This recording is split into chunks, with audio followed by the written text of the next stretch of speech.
ቦታ ነው የሚያርፉት። በያደም አባዬ ሙሽራ ቤት አግኝቶኛ አስገድይኛ። ይቅርታ ግን ቅድስቲ ፋዘርሽ አዲስ አበባ ሰው ቤት ተቀጥረሽ እንደምትሰራ ያውቁም ነበር እንዴ?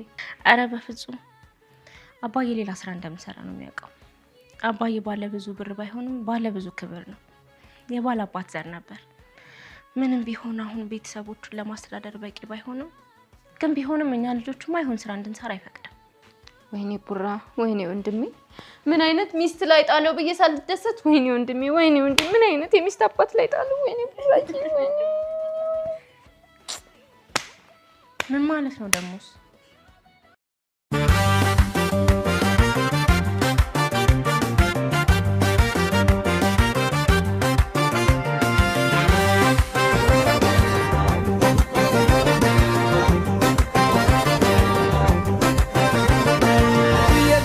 ከነው የምዝመታ ይገበላለክ መሬት ይመታ ምስክሮቹ የሙሽሮቹ ወዳጅ ቤተሰብ እስኪ ያያችሁ ሙሽራዬ ልጆቹ አጋቢኖቹ አበምክረት ሰው በልልታ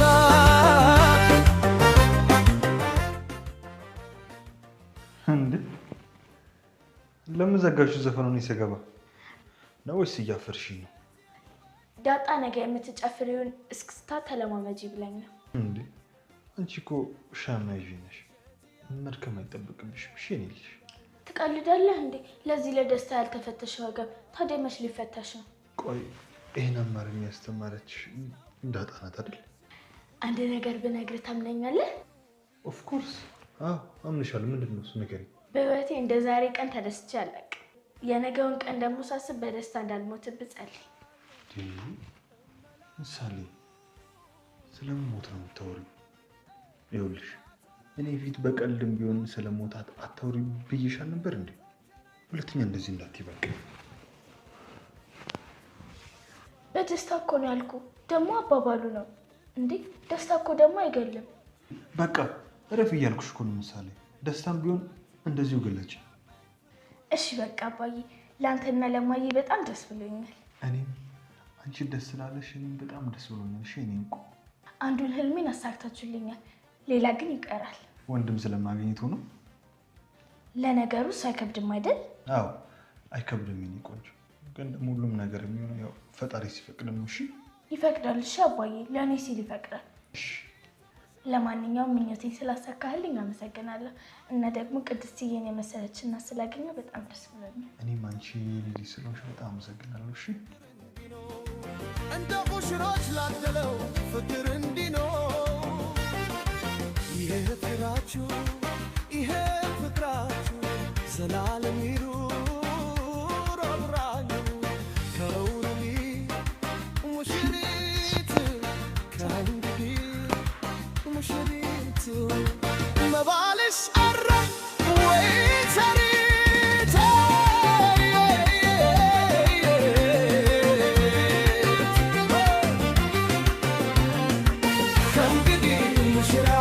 ከእንግዲህ ሙሽራው አማወራው ግበተራው ውቤ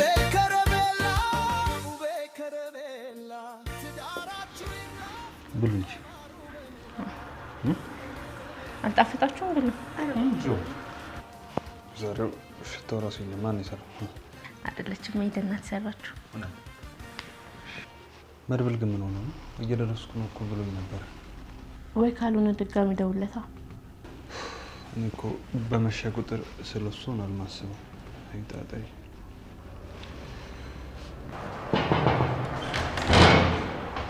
እንዴት አመሻችሁ? ሰላም ለዚህ ቤት።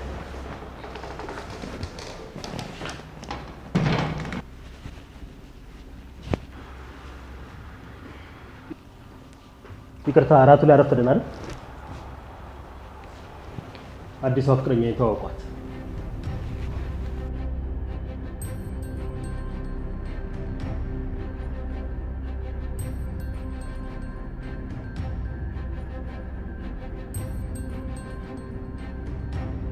እሷም ብዙ ጊዜ ከነሱ ጋር ስለምታጠፋ ስለ ብዙ ጉዳዮች አብራቸው ስለምትወያይ ስለምታከብራቸውና ስለምታደንቃቸው ወደዷት። በእሷና በልጇ መንግስት ላይ ሊነሱ የሚችሉበት ምክንያት አጡ። የህዳር ቁስቋም ዕለት ነው። ምንትዋብ ትልቅ ግብር ጥላለች። ምግቡም፣ ወይን ጠጁም፣ አረቄውም በገፍ ተዘጋጅቷል። አስቀድማ ዛሬ ሊቃውንቱና ካህናቱ ከገቡ ወዲያ ዋናውን ሆነ የስርቆሹን በር እንድትዘጉ የወይን ጠጅም እየደጋገማችሁ እንድትሰጧቸው ብላ ትእዛዝ አስተላልፋለች። ይህ ሁሉ ስለምንድን ነው ሲል ጠየቃት ኢያሱ። ዛሬ ካህናቱንና ሊቃውንቱን ጉድ ሰራለሁ። እንዴት አድርገሽ? ደግሞ ስለምን? እነሱ ሁሉ ጊዜ በቅኔው በተረትና ምሳሌውና በመጠጥ ያቸንፉኛል። ዛሬ ግን እኔ ያቸንፋቸዋለሁ ብዬ ተነስቻለሁ። ሳቀ ኢያሱ። ከቅዳሴ በኋላ ከየደብሩ የተጋበዙት ካህናትና ሊቃውንት ወደ ቤተ መንግስት ተመሙ። ሰዓሊዎቹና ሙዚቀኞቹም ጎረፉ። የግብር ሥርዓት ተጠብቆ ምግብ ተበላ፣ የወይን ጠጅ ተቀዳ። የካህናቱና የሊቃውንቱ ዋንጫ ሲጎድል አጋፋሪዎች በታዘዙት መሰረት እየተመላለሱ ሞሉ። እንግዶቹ ፊኛቸው አስቸገራቸው። ሊወጡ ፈልገው ቢነሱ ከፊትም ከኋላ በሩ ዝግ ነው። የሚከፍት የለም። ተጨነቁ፣ ተጠበቡ። እየተያዩ መቅበጥበጥ ብቻ ሆነ። በመጨረሻም መለኛው ሊቅ አለቃ ኢሳይያስ ተነስተው እናትና ልጁን እጅ ነሱና እቴጌ አንድ ነገር እንድጠይቅ ይፈቀድልኝ አሏት። ይበሉ ይጠይቁ። እቴጌ 500ና 500 ስንት ነው? ያልጠረጠረችው ምንትዋብ ምን ያለ ጥያቄ ነው? ይሊያቅተኝ ሽኖ አለች። አለቃ ኢሳይያስ እቴጌ ሽኖ ብለዋል ሲሉ ያፊኛው አስጨንቆት የነበረ ሊቅና ካህን ሁሉ የተቀመጠበትን ከህንድ ሀገር የመጣ ስጋዳ አረሰረሰ። ምንትዋብ በመሸነፏ ሳቀች። ተንኮሏ እንዳልሰራ ተገነዘበች። በእርግጥም ሊቃውንቱን ማሸነፍ እንደማትችል ተገነዘበች። አለቃ ኢሳይያስን ለብልሃታቸው ሽለመቻቸው። አዲሱ የግብር አዳራሽም በሕዝብ ዘንድ ሽናዋ የሚል ስያሜ ያተረፈ። ከሽናዋ በኋላ የሴቶች ሙያ ትምህርት ቤት ግንባታ ተጀመረ። ግንባታው በአጭር ጊዜ ውስጥ ተጠናቆ ሴቶች ተመርጠው እንደ ፈትል ያሉ ልዩ ልዩ የእጅ ጥበባትና ዶሮ መገነጣጠል እንዲማሩ ሆነ። ተማሪዎቹ ዶሮ 12 ብልት እንዳላት ታወቁ። ፊደልና የቁም ጽሕፈት እንዲከታተሉ ተደረገ። ምንትዋብ ልትጎበኛቸው በሄደች ቁጥር በሙያና በትምህርት በርትተው እንዲማሩ አስጠነቀቀች። ከዓመታት በፊት አያቷ የነገስታት ዝርያዎች ወህኒ ይላካሉ፣ እዛው አርጅተው ይሞታሉ ብለው ሲነግሯት ክፉ ነገር ይህማ መሆን የለበትም እንዳለችው ከጸሎት ቤቷ በስተቀኝ በኩል የአጼ በካፋ ዘመዶችም ሆኑ የሌላ ነገስታት ዝርያዎች ወይንም የራሷ ዘመዶች መኖሪያና መማሪያ የሚሆን ሕንጻ አሰርታ ልጆቹ ወህኒ አምባ በእግር ብረት ታስረው ከመማቀቅ ይልቅ ፊደል፣ የቁም ጽሕፈትና ፍትሐ ነገሥት እንዲማሩ ሆነ። ምንትዋብና ኢያሱ ስማቸው ከአጽናፍ አጽናፍ ገነነ። ምንትዋብና ዳግማዊ ኢያሱ ስማቸው ቢገንም አልፎ አልፎም ቢሆን በመኳንንቱ ዘንድ ቋረኞች ላይ ያለ ጥርጣሬ ስላለ ምንትዋብን ብትሆን ያለነሱ ድጋፍ ርቃ እንደማትሄድ ስለምታውቅ በጉዳዩ ከኢያሱ ጋር መምከር ፈለገች። ኢያሱ እንደው አንድ ነገር ላጫውትህ ብዬ አለችው። አንድ ቀን እንቁላል ግንብ ውስጥ ተቀምጠው እየተጨዋወቱ ሳሉ ምን ነገር? እንደምታውቀው ቋረኞች ሚሉ ዘይቤ እንደ ዱካ ይከተለናል። ስልጣኑን ሁሉ ቋረኞች ይዘውታል ይላሉ። ይሰንብት እንጂ ቀን ጠብቀው በእኛ ላይ መነሳታቸው አይቀርም። የጎጃም፣ የትግሬ፣ የበጌ ምድርና የሰሜን መኳንንት ዋዛም አይደሉ። ይመስገን ነው እስካሁን ሰላም ነን። ወደፊት ግን እንጃ ሰላማችን ሊደፈርስ ይችላል ብዬ ሰጋለሁ። ሰላም ማጣት ብቻ ሳይሆን አልጋውን ሊፈታተኑ ይችላሉ። የወይኔዎቹ እንደሆኑ አይናቸው መቼም ጊዜ አልጋው ላይ ተነስቶ አያውቅም። ተዘጋጅቶ መቀመጡ አይከፋም። ስልጣን አይበቃቸው። ጉልት ርስትና ርስተ ጉልት ለስንቱ መኳንንት ሰጠን። አይጠቅማቸውም።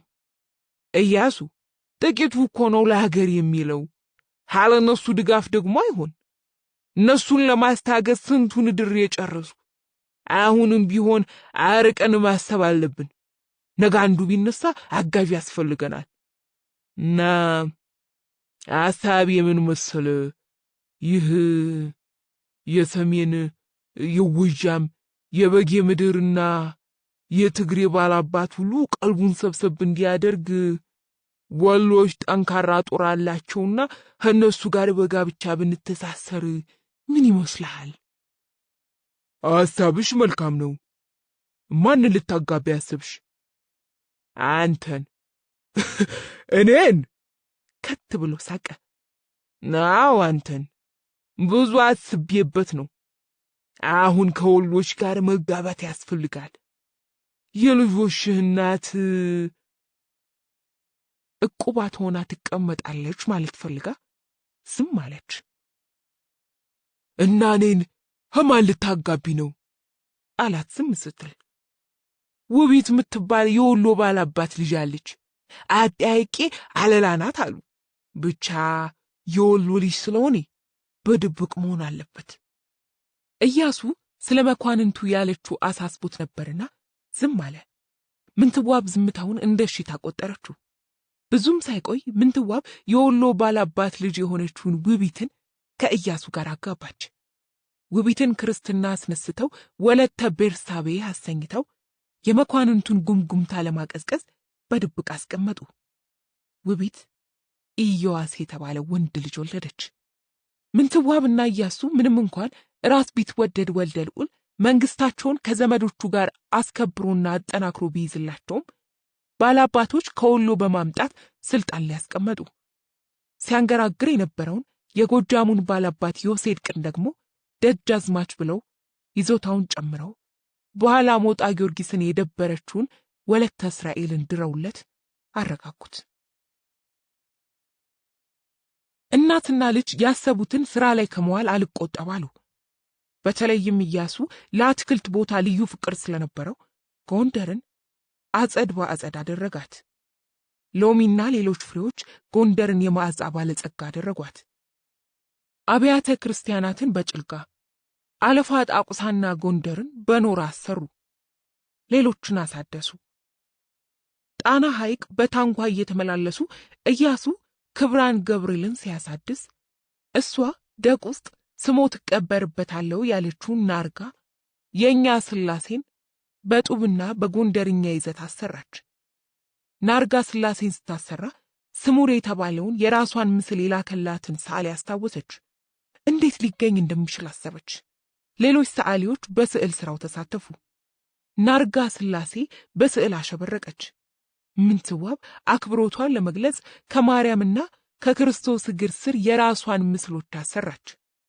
አብያተ ክርስቲያናቱ የስዕል ባለቤት ሆኑ። ብርሃን ሰገድ ኢያሱ ብዙ መጻሕፍት ወደ ክብራን ገብርኤል እንዲሄዱ ፈቃዴ ነው ባለው መሰረት ከተለያዩ የሀገሪቱ ክፍሎች የተሰበሰቡ በሺህ የሚቆጠሩ መጻሕፍት ክብራን ገብርኤል ገብተው ተቀመጡ።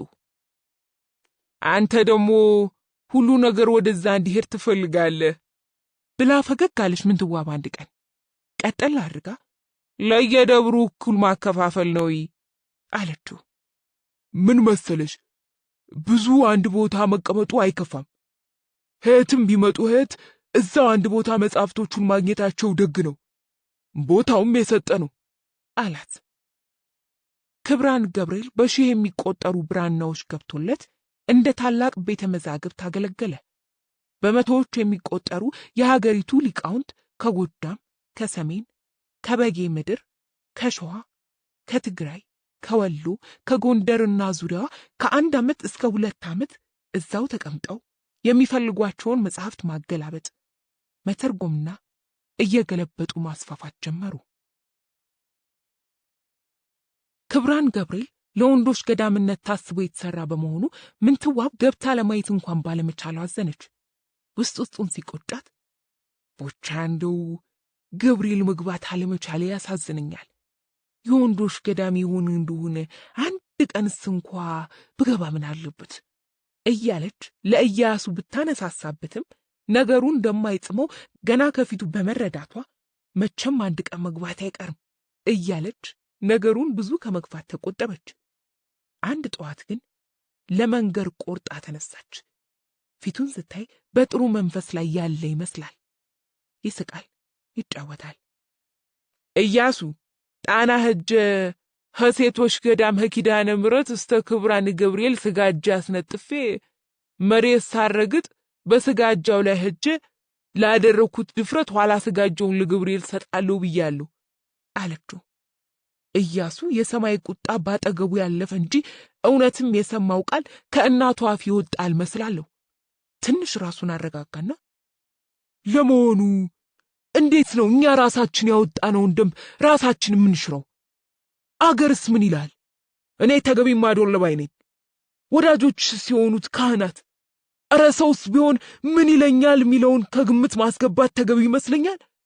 ለሴቶች ቁስቋምንና ናርጋ ስላሴ የመሳሰሉትን አሰራሽ፣ እነሱ አይበቁሽም አለና ቀና ብሎ ሲያያት ንግግሩን ብዛም ሊያግዳት እንደማይችል ተገንዝቦ በዝምታ ተመለከታትና ሴት አይገባም ካሉ መቼም መቀበል ነው አለ።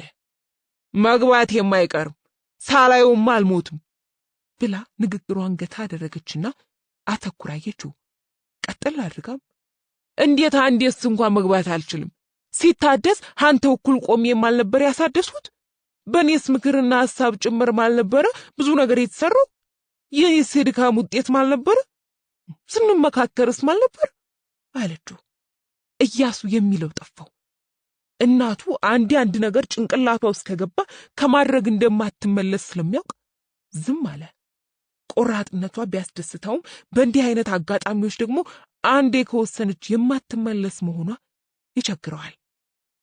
እንደፈራው የዚያን ሰሞን እቴጌ ክብራን ገብርኤል በስጋጃ ላይ ተራምጄ እገባለሁ ብለዋል የሚል ወሬ ጎንደርን አነቃነቃት። ካህናቱና ሊቃውንቱ ይህን የመሰለ መተላለፍ ሊገባቸው ስላልቻለ ተንጫጩ። ይህማ አግባብም አይደለ፣ አሊያማ ንጉሶቹም ሆኑ እቴጌዎቹ እንደ ልባቸው ከሴቱም ከወንዱም ገዳም ሊገቡ ሊወጡ ሆነ። ዝም ብለን ማየትማ የለብንም። እቴጌቱ የሚፈሩት ስለሌለ በማን አለብኝነት ሊያደርጉ ይችላሉ። ሐሳባቸውን ማስተዋል አለብን ተባባሉ። ምንትዋብ የቅርብ ወዳጆቿ በሆኑት ካህናትና ሊቃውንት ቢነገራት የምትሰማ አልሆነችም። እንደውም የምኞቷ እውን መሆኛው ቀን መድረሱን እያረጋገጠች መጣች። ለታኅሳስ ገብርኤል ያን የተመኘችውን ክብራን ገብርኤል ውስጡን ለማየት ዝግጅት ጀመረች። ስጋዳም ከኪዳነ ምሕረት እስከ ክብራን ገብርኤል ስንት ክንድ እንደሚያስፈልግ አስጠናች። በዛ መሰረት ስጋጃውና ለገብርኤል የሚሰጡ ስለቶችና በረከቶች ተዘጋጁ። ልብሶቿ በሳጥራ ሻንጣዎች ተከተቱ። ጠጁ፣ ማሩ፣ ደረቅ የምግብ አይነቱ በየከረጢቱ ገባ። ድቁሱ የተለበጠ ቆዳ በለበሰ የጎሽ ቀንድ ውስጥ ተደረገ። ለታቦታቱ የሚሆኑ መጎናጸፊያዎች ተከተቱ። ኢያሱ እናቱን ለማስቆም የሚያደርገው ጥረት ከንቱ እንደሆነ ተረዳ። ለካህናቱም ለሊቃውንቱም እስቲ ምከሯት እያለ ቢያማክርም ካህናትና ሊቃውንት አማላጅነት ቢመክሩ ቢያስመክሩ ሊመጣ የሚችለውን የመቅሰፍት አይነት ቢደረድሩ ምንትዋብ አንዱንም ከቁብ ሳትቆጥር ለጉዞ ተነሳች። ቀናት ሲቀሯት ከጎንደር እስከ ጣና ጉዞዋን ከአጀብ ጋር ተያያዘችው። በበቅሎዋ ለቀናት ስትናጥ ቆይታ ግማሽ መንገድ ስትደርስ ድንገት የሴት ወግ ሲሰማት ድንኳን አስተክላ ራሷን ስትፈትሽ የሴትነት ግዴታዋ ኮለል ብሎ ታያት። ለድፍረቷ የሰው ምክር ላለመስማቷ ምላሽ ከላይ ቤት ያገኘች መሰላት። በገብርኤል ኃይልና ተአምር ተደነቀች። ስለ ድፍረቷ ተንበርክካ ይቅርታ ጠየቀች። ከተከተሏት ሰዎች ውስጥ የተወሰኑ መርጣ ስጋጃውን፣ ሌሎች ገጸ በረከቶችን ወርቅ ጭምር አድርጋ ለገብርኤል በመላክ ወደ ጎንደር ፊቷን መለሰች። ኢያሱም ልቡ አረፈ። የእሷ ልብ ግን በሐዘን ተሰበረ። መንፈሷ ጅው ብሎ ገደል ገባ። ልቧ ለዓመታት አግኝቶ የነበረውን ደስታና እርካታ ተነጠቀ። ያ እንደዛ በፍቅር የወደቀችለት ለሕይወቷ ተጨማሪ ትርጉም የሰጠላት የታማችበት ከሰው ዓይን ከልላ የልቧን ያጫወተችው ከልጇ ጋር የተቀያየመችበት ደርባባው ገለልተኛውና 3 ሴት ልጆች የሰጣት ግራዝማች ኢያሱ በድንገት አንገር ወንዝ ውስጥ ገብቶ ሞተ። ብርሃን ሰገድ ኢያሱ ቂሙን ሳይረሳ ቆይቶ ግራዝማች ኢያሱ አሳ ሲያጠምድ አንገር ውስጥ በባሪያ አስገፍቶ አስጨመረው የሚለው ወሬ ጎንደር ውስጥ አስተጋባ። ምንትዋብ ወሬውን ስትሰማ ለማመን አቃታት። ደጉ ልጅ ኢያሱ ያደርገው አለች። ግራዝማች ኢያሱን ቁስቋም አስቀበረች። ብዙም ሳይቆይ የግራዝማች ኢያሱ እህት ወንድሜን ንጉሥ ኢያሱ አስገደለብኝ እያለች ታማርራለች የሚለው ወሬ ምንትዋብ ድረስ መጣ። ምንትዋብ ስለ ልጇ ንጹሕነት በጽኑ በመተማመን ለነገሩ ትኩረት ሳትሰጠው ቀረች። ይልቅስ ለግራዝማች ኢያሱ ሞት እሷ ራሷ ተጠያቂ ሆነች መሰላት። ከሷ ጋር ባይሆን ኖሮ እንደዚህ ያለ አሰቃቂ ዕጣ እንደማይገጥመው አስባ አዘነች። ምርር ብላ አለቀሰች። ሰራው ብላ ባሰበችው ኃጢአትም ተጸጸተች። አደረኩ ብላ ላለችው መተላለፍ ገና መቅሰፍት የሚጠብቃት መሰላት። ለነፍስ አባቷ ስትናዘዝ ንስሐ ግቢ አሏት። ከንስሐ ስትወጣ መቅሰፍት ተከተላት።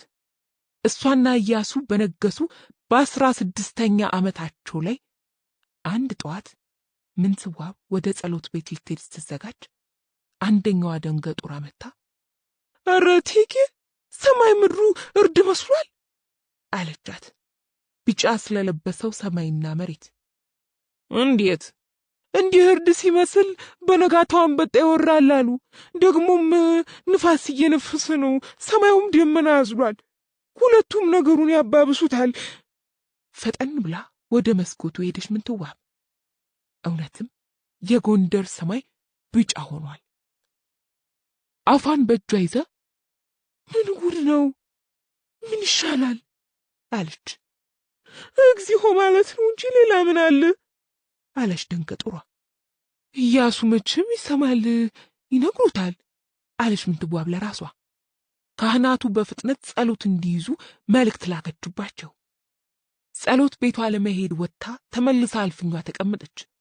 ሰማይና ምድሩ እንደዛ ሆኖ ስታየው አስፈራት። በማግስቱ የአንበጣ መንጋ ሰማዩን አለበሰው። የአንድ ቀን ጉዳይ ብቻ ሳይሆን ለቀናት በመቆየቱ ቤተ መንግስትም ጎንደርም ተጨነቁ፣ ተጠበቡ። ሕዝቡ እግዚኦ አለ። ታላቅ መቅሰፍት እንደመጣ አመነ። ምሽት ላይ ሳይቀር አንበጦች ሰማዩን አንለቃሉ። ከባድ ዝናብና ንፋስ ወረራውን አባባሱት።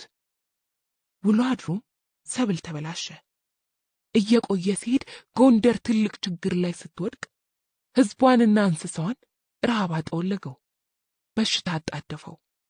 ቀናትና ወራት እያለፉ ሲመጡ ቀባሪ እስኪጠፋ ሙታን በወደቁበት ቀሩ። የተረፉት ከነገስታት ጀምሮ በኃይለኛ ጉንፋን ተያዙ። እንዲህ እያለ 2 ዓመት አለፈ።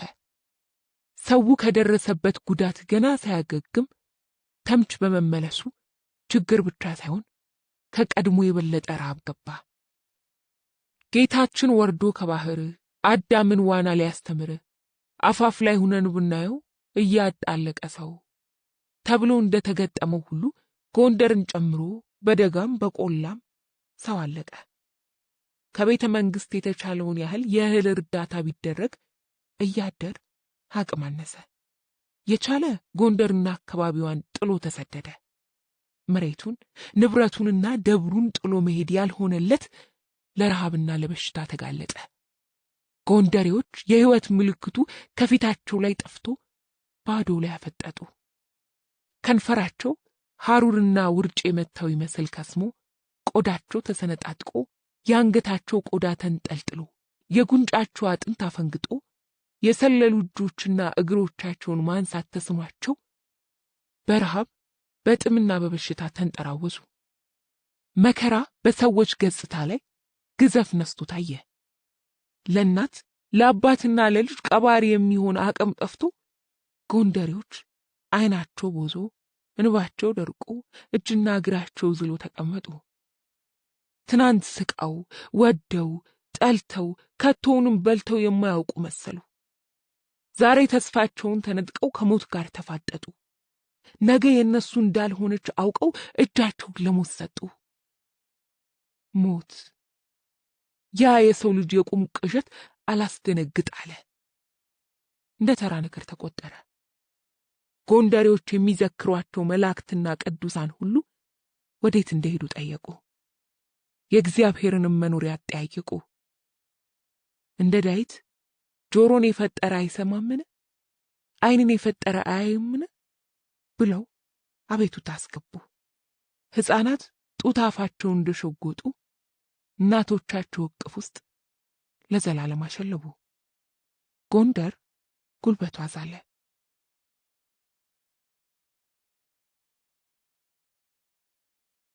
አስራ 16 ጊዜ ምንድነው? 1748 ዓመተ ምህረት ለምን ትዋብም ሆነ ለሀገሪቱ ጥሩ ዓመት አልሆናለ። ብርሃን ሰገድ ኢያሱ በጸኑ ታመመ። እናቴ ትጨነቃለች ብሎ መታመሙን ደበቀ። ለ25 ዓመታት ከእናቱ ጋር በስምምነት በምክክርና በሰላም የገዛው ዳግማዊ ብርሃን ሰገድ ኢያሱ ሐሙስ ሰኔ 21 ቀን አረፈ።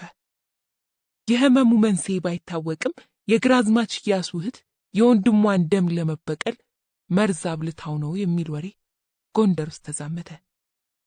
አሳዛኙ ዜና ለምን ትዋብ ደረሳት። ስትበር ልጇ ጋር ሄደች። የምትሳሳለት ልጇ በሞት ተለይቷታል። ጉልበቷ ከዳት። መቀነቷን ፈታች። ጮኸች፣ አበደች። ወየውልኝ ልጄ፣ ወየውልኝ ውዱ ልጄ፣ የዓይኖቼ ብርሃን፣ የልቤ ደስታ፣ ወየልኝ ልጄ፣ ወየውልኝ ልጄ እያለች ደረቷን ደቃች። እየወደቀች ተነሳች። ጸጉሯን ነጨች፣ ፊቷን ቧጠጠች። የላስታን አቀበት ያለ ፈረስ ያለ በቅሎ የወጣ እንዴት ታሰረ እግርህ? አገር አንድ ለማድረግ እንዳልጣርኸው ጫካ ገብተህ አድነህ እንዳልመጣ ከነብር አንበሳ ጋር ተጋፍጠህ እንዳላሸነፍክ አሁን ማን እግርህን በገመድ አሰረ? እያለች አነባች። ራሷን እስከ መሳት ደረሰች። የአንድ አንበሳ የሚያስገመግመው ድምፅህ የጠፋ ምን ነበር ህመምህ? መታመምህን ያልነገርከኝ ምን ሆነህ ነው? ያለ አንተ ማን አለኝ? የአባትህ አደራ ነህ አንተ ለኔ አባቴ፣ እናቴ፣ እህቴ፣ ወንድሜ፣ ጋሻ መከታዬ፣ ክብሬ፣ ሁሉ ነገሬ ነህ። አሁን ምን ይበጀኛል ልጄ? እንግዲህ እንዴት ልኖር ነው? እንደ አልጋ ላይ ተኝተህ ማይህ ሞቶ መቀበር ይሻለኝ ነበር እያለጯች ወዳጅ ዘመድ መኳንንትና ሌሎችም ለመያዝ አቃታቸው። ጠንካራው ማንነትሽ የት ሄደ? እርጋታሽ፣ አስተዋይነትሽ የት ሄደ? አሁንም ይህች ሀገር በአንቺ ጀርባ ላይ ናት። እንምከር፣ ሁሉንም ነገር በቅጡ እናድርገው ሲሉ ተማጸኗት። እሷ ግን መጽናናት አልሆነላትም። ማን ነው እንዳንተ ንጉሥ የተገኘ ጀግና ወንድ ልጅ? ለጠላቶቹ ማይመለስ ክንዱ ማይዝል እንዳንተ ይቅር ባይ ማን ነው? እንዳንተ በሃይማኖቱ ጽኑ ለድሃ ሚራራ ሚዘክር ማን ነው? እንዳንተ የድሃውን ሮሮ ሰሚ ማን ነው? እንዳንተ ፍርድ ጎደለ ድሃ ተበደለ ብሎ እውነት ፈራጅ ማን ነው? እንዳንተ አገር ወዳጅ እንዳንተ የእናቱን ምክር ሰሚ ማን ነው? እንዳንተ ታላላቆቹን አክባሪ ማን ነው? እንዳንተ ሸጋ ማን ነው? እንዳንተ ጥርሰ መልካም እንዳልደንቁ እንዳንተ ወርቅ ማን ነው? አሁን ምን ላድርግ? የት ልሂድ? የት ልግባ? ቀድሞ በሕይወት አስደሰትኸኝ፣ አሁን በሞት አነደድኸኝ እያለች ዋይታዋ ማባሪያ አጣ። በአጎቷ በደጃዝማች እሸቴ ራስ ቢትወደድ ወልደ ልዑልን አስጠራች። ወልደ ልዑል ሲሰማ ሲሮጥ መጣ። አበደ፣ ጨርቁን ጣለ። እንደሱ የኢያሱን መሞት ያልሰሙ መኳንንት መጉረፍ ሲጀምሩ እንደገና ዋይታና ሰቆቃ ሆነ። ጩኸትና ዋይታ ከዳር ዳር አስተጋባ። ጩኸትና ዋይታው ወህኒ አምባ ከመድረሱ ቀደም ብሎ እልፍኝ አስከልካዮች የብርሃን ሰገድ ኢያሱ አስክሬን ያለበትን ቤተ መንግስት ቆለፉ። ወልደ ልዑል በአስቸኳይ መደረግ ወዳለበት ነገር ትኩረቱን አደረገ። ምንትዋብን እቴ ብርሃን ሞገሳዊ፣ ብርሃን ሰገድ ልጅሽ በሕይወት ሳለ ምን ነግሮሽ ነበር? መንበረ መንግስቱን ማን እንደሚወርስ አልነገረሽም? ከሦስቱ ልጆቹ ከአቤቶ አጽቁ፣ ከአቤቶ ኃይሉና ከአቤቶ ዋዩ መሃል የትኛው ይንገስ አለ? የነገረሽ አለ ባክሽ ንገሪን ሲል ወተወታት። እመቤት ውቢት የተወለደው አቤቶ ዋዩ በእኔ መንበረ መንግስት ይቀመጥ። ዩዳሄ 7 ዓመቱን ኢዮአስን እንዳነገሰው እናንተም ልጄን ኢያሱን አንግሱት። እኔንም አባቴን በካፋንም ሊተካ ይችላል። እምወደው እሱን ነው ብሏል አለቻቸው ሲቃ እየተናነቃት። ወልደ ልዑል የቅርብ ዘመዶችና የቅርብ መኳንንት በር ዘግተውና በነፍጥ አስጠብቀው መከሩ። አቤቶ ዋዩ ወይንም ኢዮአስ ገና የ7 ዓመት ልጅ ነበርና እቴጌ በነበረችበት ስልጣን ትቀጥል ብለው ወሰኑ። ምንትዋብ ውሳኔውን ስትሰማ እንግዲህ እኔ ዓለም የለኝም፣ ዓለም የገዳም ገብቶ መመንኮስ፣ መመነን፣ መሞቲ፣ እንግዲህ ነገር ሁሉ ምን ዋጋ አለው አለቻቸው። የሐዘኗን ግዙፍነት የተረዱ አልመስላላት። ተስፋ መቁረጥ አልፈለጉምና እሾህ አክሊል ይዘው እባክሽ በዚህ እሾህ አክሊል ይዘንሻል፣ እንደዛ አትበይ፣ ኢያሱ ሲሞት አንቺ ጥለሽን ስትጠፊ ዓለም በቃኝ ስትይ እኛም መበታተናችን ነው ሲሉ ለመኗት። እሷም ጥንካሬዋ እሳት እንደነካው ሰም ሲቀልጥ ተሰማት። መንፈሷም አካሏም ተኮራመቱ። መናገር ተሳናት። እባካችሁ ተውኝ፣ እጣ ፈንታዬ ምናኔ ነው። እንግዲህ ሌላ ዓለም የለኝም። ልጄ ተለይቼ ምን ዓለም አለኝ? ኢያሱን መሳይ ልጄን እኮ ነው ያጣሁት። ተውኝ ተውኝ እያለች ተማጸነቻቸው። ከብዙ መማጸን በኋላ ዳግም እጇን ሰጠች።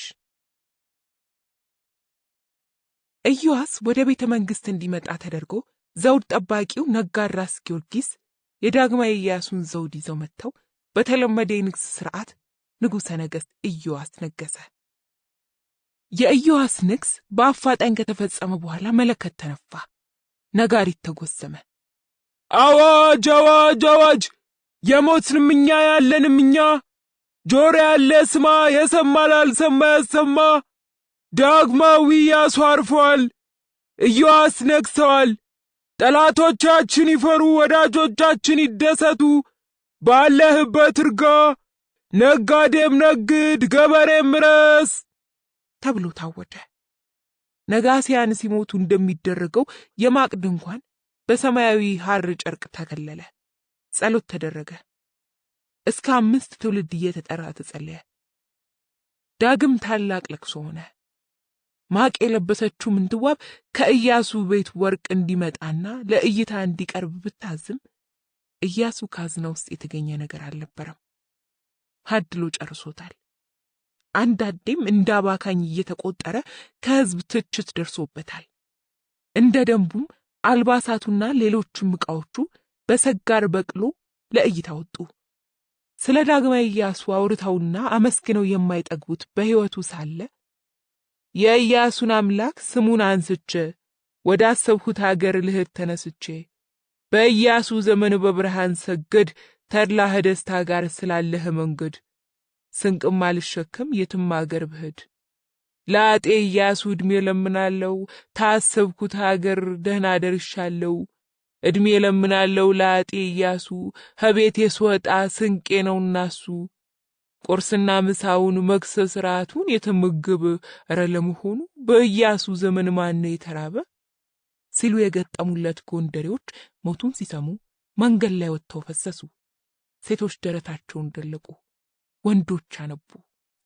ከእናቱ ጋር ሆኖ ለ25 ዓመታት ሰላም ተድላና ብልጽግና ለሰጣቸው ለሰላም ወዳዱ ደም መፋሰስ ለጠላው ለሊቃውንትና ለካህናት ታላቅ አክብሮት ለሰጠው፣ ትምህርት እንዲስፋፋ ለታገለው፣ ለተማረውና ለሊቁ ወርቅ ለሸለመው፣ እንደ አባቱ በፊደል ውስጥ ሆሄያት ተጠብቀው እንዲጻፉ በማለት የተሳሳተውን እጁን ቆርጣለሁ ሲል ላስፈራራው፣ እናቱን አክባሪ ሕዝቡን ወዳድ ለነበረው፣ ድሃ ሆነ ሌላ ባለ ጉዳይ እሱ ጋር በቀጥታ ገብቶ ብሶቱን እንዲናገር እድል ለሰጠው፣ ለድሃ ለተቆረቆረው፣ ቀደምት ነገስታት አባቱ ሳይቀሩ ድሃውን ማር ክፈል እያሉ ሲያስጨንቁት እንደ አያቱ እንደ አፄ አድያም ሰገድ ኢያሱ የለም ለአቅምህ ተመጣጣኝ አንድ አሞሌ ጨው ይበቃል ብሎ የቀረጥ ደንብ ላወጣ